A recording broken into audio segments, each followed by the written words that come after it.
Sat Nam, beautiful souls. Welcome to the Sleep Story with me, Patwant. I am going to take you on a journey with me to distant lands that hold ancient yet timeless secrets and wisdom within the sacred spaces and sites that we will traverse together. Most of the places are here on this earth, yet some I have visited in the landscape of my dreams. To begin, please take some time to get comfortable. Adjust your blankets and your position. Become aware of the flow of your breath. Follow the flow of your breath into and out of your body. Soften your head, your jaw, your tongue, your neck and shoulders, your entire spine, arms, legs, hips, feet, and buttocks. Sense the points where your body makes contact with the surface beneath you. Melt into the surface. Soften. Surrender. You are safe. There is nothing more for you to do, say, think, or be. Just pure presence in this moment, right now.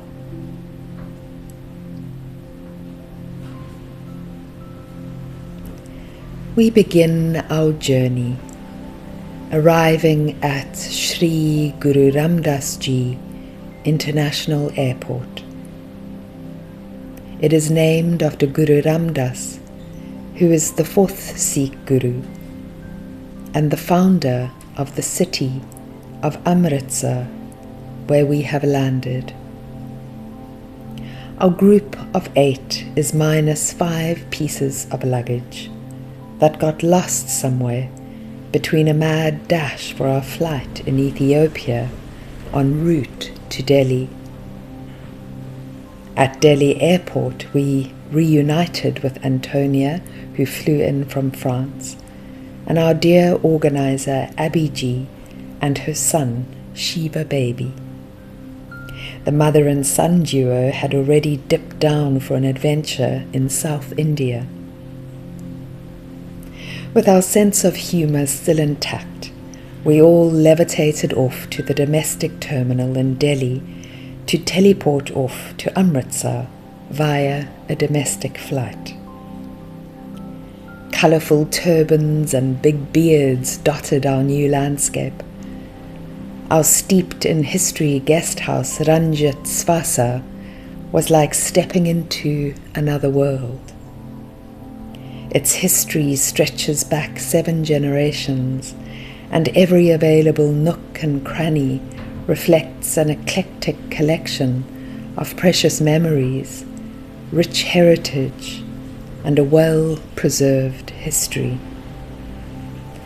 A calm haven in the cacophony and madness of Amritsar city, where, like a Salvador Dali painting, an elephant emerged like a mirage on a highway in chaotic traffic, while we hung on to our hearts as our tuk-tuk driver flew through a sea of hooting buses trucks, tuk-tuks, bicycles and cars. Indian traffic is like being a part of a well-rehearsed dance. Yet, it is an improvised, never-to-be-repeated performance piece.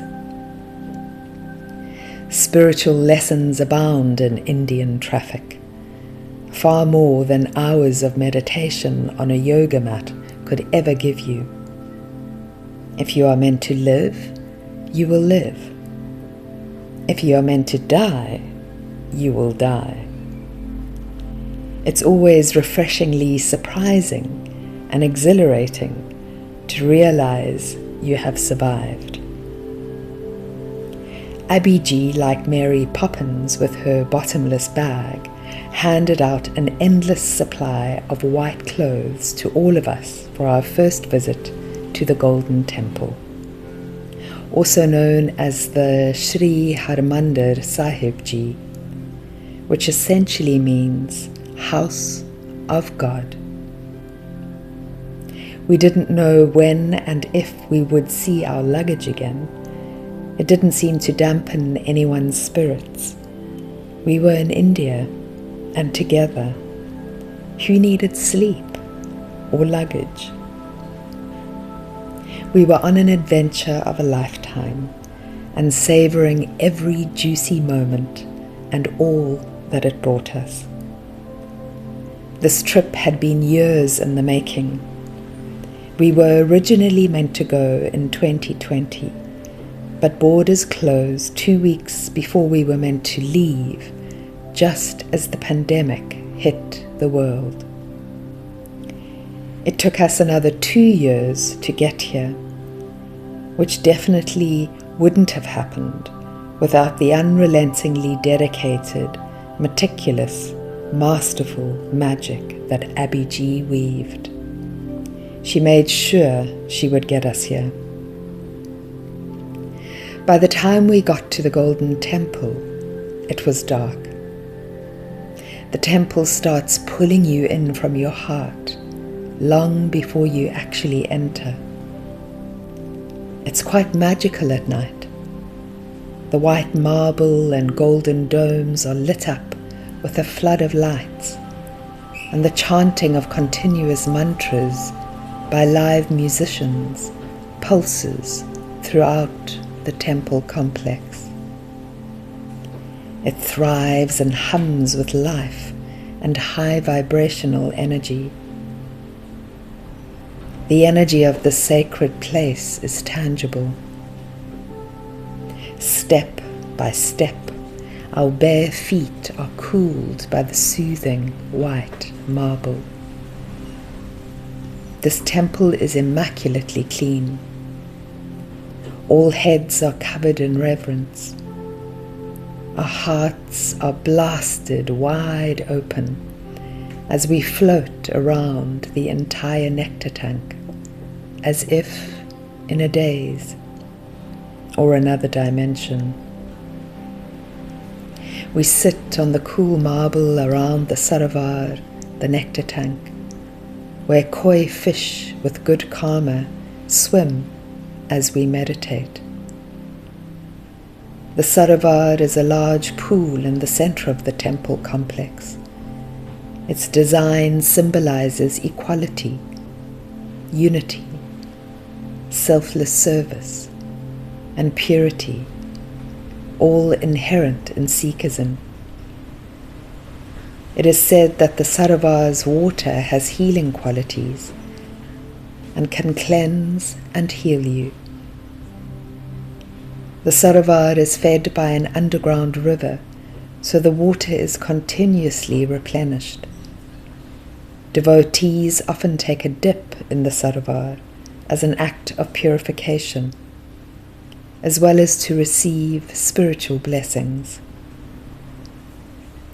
We soak in the immensity of this moment, all beaming with smiles that emanate from deep within. We stand in a long queue on what's known as the Guru's Bridge to get into the main temple where the Sikh holy book, the Sri Guru Granth Sahib, is kept and read from. All our Kundalini Yoga mantras stem from these Sikh mantras, so the sounds are deeply familiar. To me, this is a quiet, ever-present spiritual home that transcends all known and unknown boundaries. Stepping into this sacred place touches your heart, touches your soul. Everyone is patient and kind with smiling eyes. Every single person here has an inspiring story about how and why they are here. The realization that we are eventually here in this place, in this moment, is surreal and beautifully overwhelming. Awe drenches my being. Pure exhaustion pulls us away.